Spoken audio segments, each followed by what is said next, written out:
Assalamualaikum warahmatullahi wabarakatuh. Saya Ahmad Syafi'i, absen 3 kelas 11 RPL 1. Saya di sini akan mempresentasikan UML atau kepanjangan dari Unified Modeling Launch.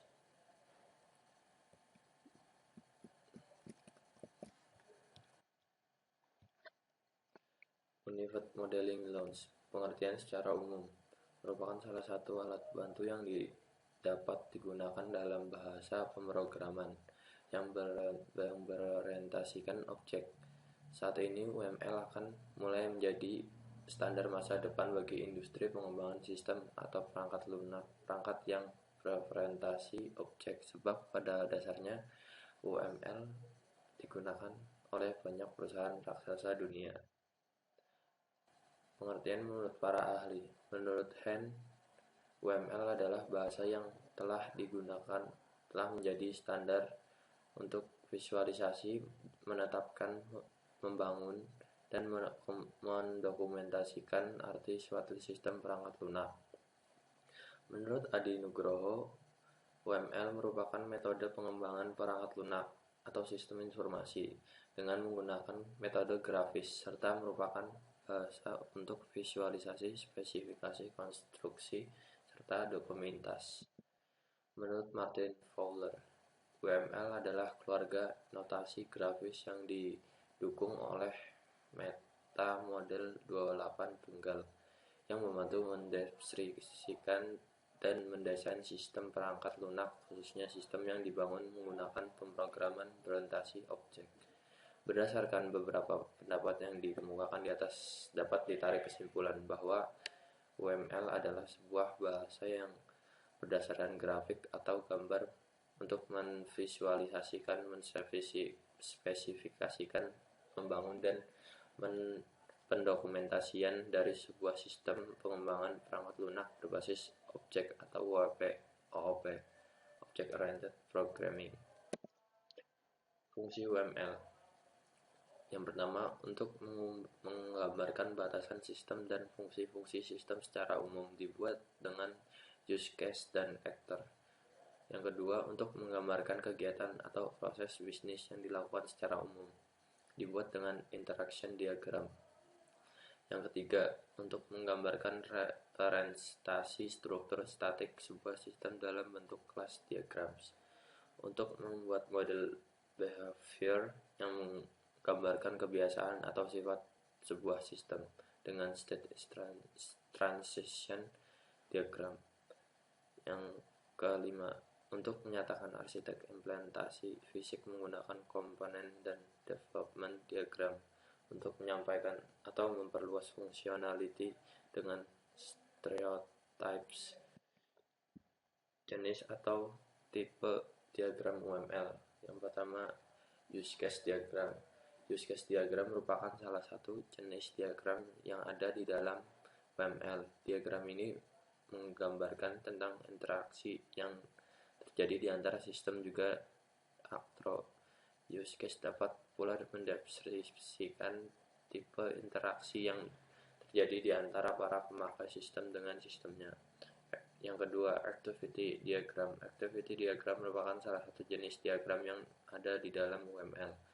Diagram ini dapat memodelkan seluruh proses yang terjadi dalam sistem yang dibuat. Yang ketiga, sequence diagram. Sequence diagram merupakan salah satu jenis diagram yang di dalam UML yang dapat menjelaskan interaksi yang terjadi di antara objek dengan berdasarkan kepada urutan waktu. Sequence diagram dapat pula menggambarkan urutan dan juga tahapan yang harus dilakukan untuk mendapatkan suatu seperti yang ada di dalam use case diagram.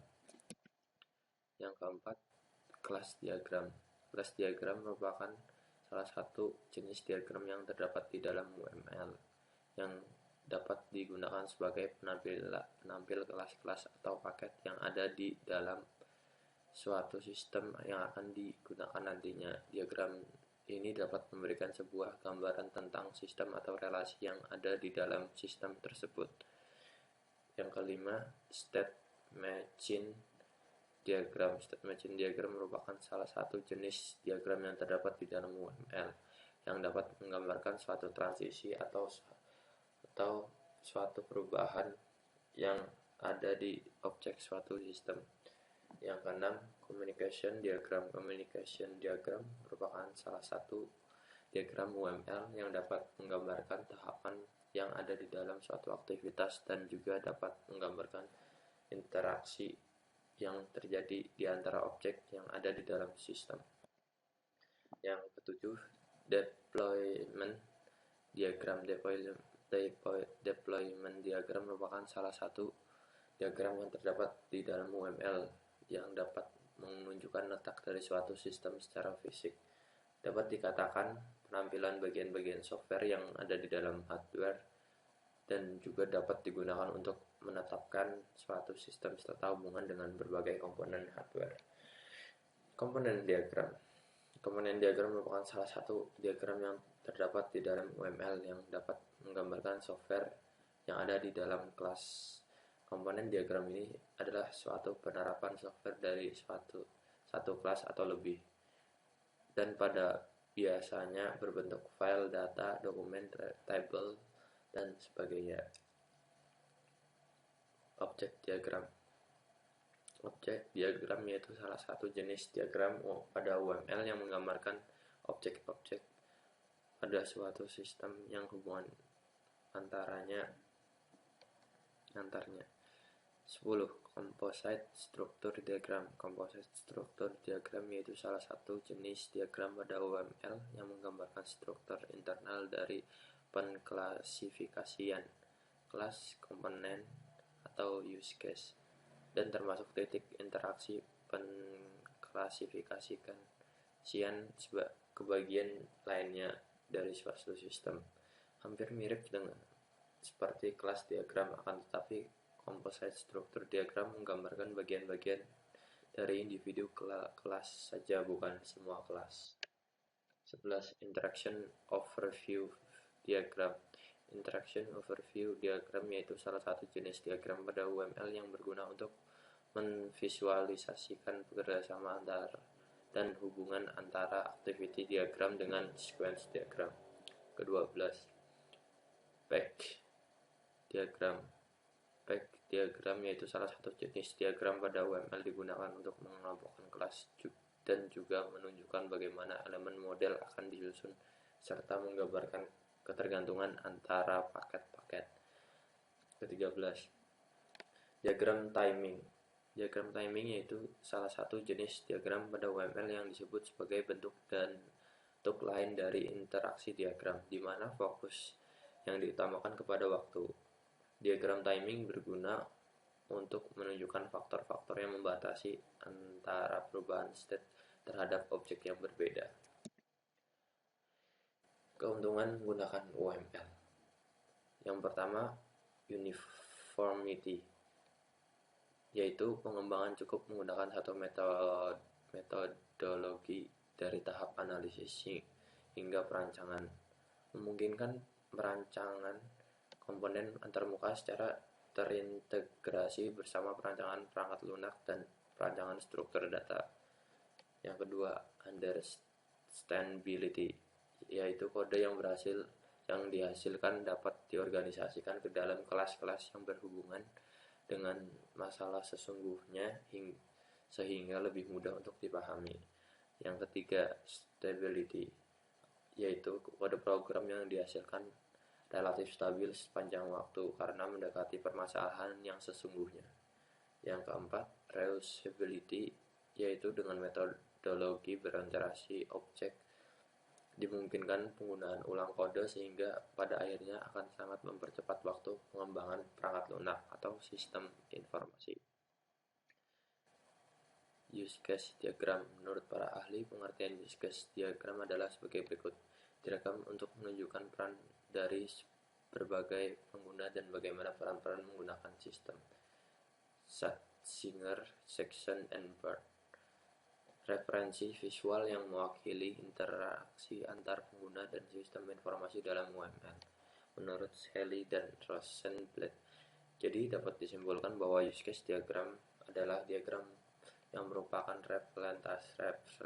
representasi visual yang mewakili interaksi antara pengguna dan sistem informasi untuk menunjukkan peran dan penggunaan dan bagaimana peran-peran menggunakan sistem. Simbol dalam use case diagram. Yang pertama ada aktor, yaitu memspesifikasikan himpunan peran yang pengguna mainkan ketika berinteraksi dengan use case. Yang kedua, dependensi, yaitu hubungan di mana perubahan yang terjadi pada suatu elemen mandiri akan mempengaruhi elemen yang bergantung pada elemen yang tidak mandiri. Yang ketiga, generation, yaitu hubungan di mana objek anak berbagi perilaku dan struktur data dari objek yang di atasnya objek induk. Yang keempat, include, menspesifikasikan bahwa use case sumber secara eksplisit. Kelima, extend. Yang keenam, association. Yang ketujuh, system. Yang ke-8, use case. Yang ke-9, collaboration. Yang ke-10, node.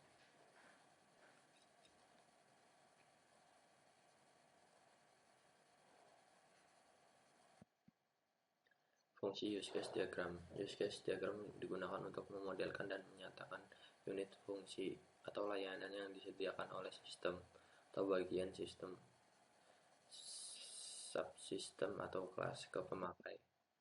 Kelas diagram. Menurut para ahli, pengertian use case diagram adalah sebagai berikut. Kelas adalah kumpulan objek-objek dengan dan yang mempunyai struktur umum, behavior umum, relasi umum, dan semantik atau kata yang umum. Kelas-kelas ditentukan atau ditemukan dengan cara memeriksa objek-objek dalam sequence diagram dan collaboration diagram. Sebuah kelas digambarkan seperti sebuah jursangkar dengan 3 bagian ruangan. Kelas baiknya diberi nama menggunakan kata benda sesuai dengan domain atau bagian atau kelompoknya. Note White, Jeffrey et al. 2004. Adalah diagram yang menunjukkan kelas-kelas yang ada dari sebuah sistem dan hubungan secara logika. Kelas diagram menggambarkan struktur statis dari sebuah sistem.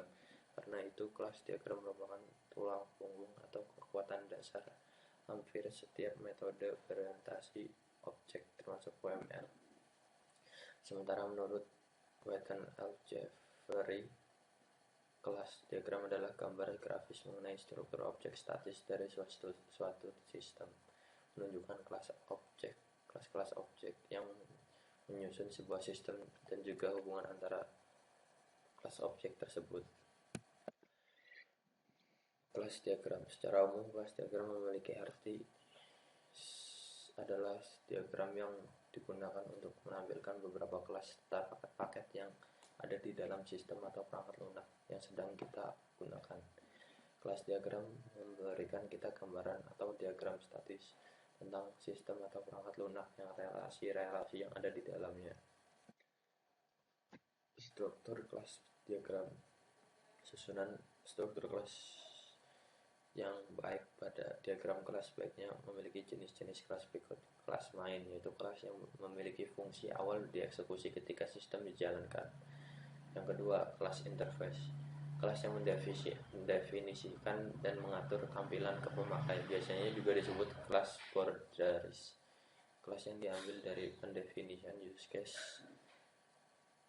merupakan kelas yang mengalami fungsi-fungsi yang harus ada dan diambil dari pendefinisian use case.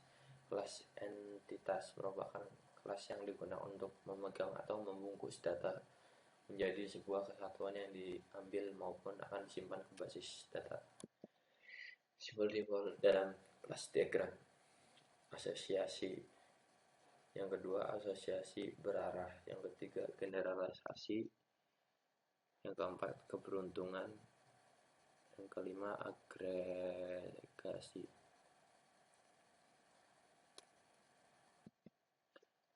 Fungsi kelas diagram.